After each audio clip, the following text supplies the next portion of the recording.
be launching a tasty pastry. It's a low-carb Pop-Tart. It's got 3 to 4 grams of net carbs, and we love this show. This is our best place to be in LA.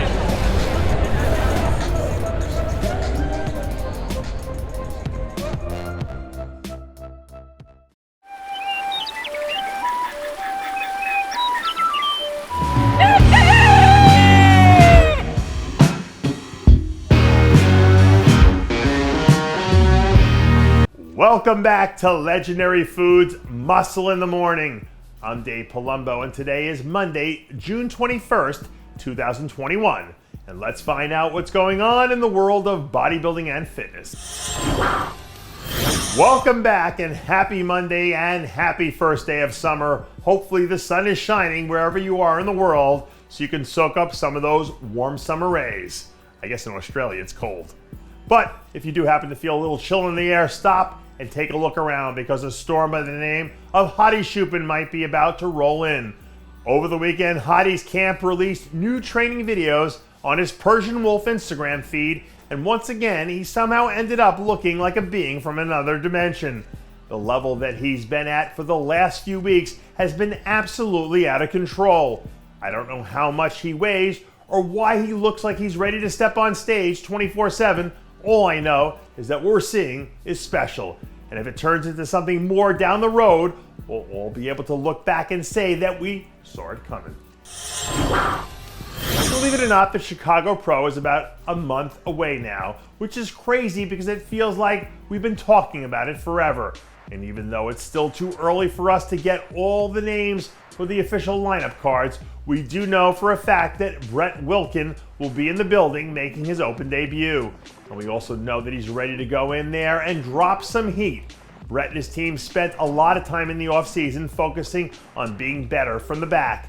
And based on some of the stuff we've seen him put out, it looks like they succeeded. He says that he's added close to 40 pounds of muscle since the last time he competed 2 years ago. So if everything falls into place from a conditioning standpoint, I don't think a top 10 finish is out of the question. I think I said this on a show last week, but it feels like there have been a lot of injuries this year. So when we get a chance to do a segment on someone like Hester, who got bitten by the injury bug and came out better on the other side, it does feel like it helps to change a little bit of the narrative. After essentially being out of commission from October to February while he was recovering from a torn biceps, it looks like he's on track to pick up where things were before the injury last year.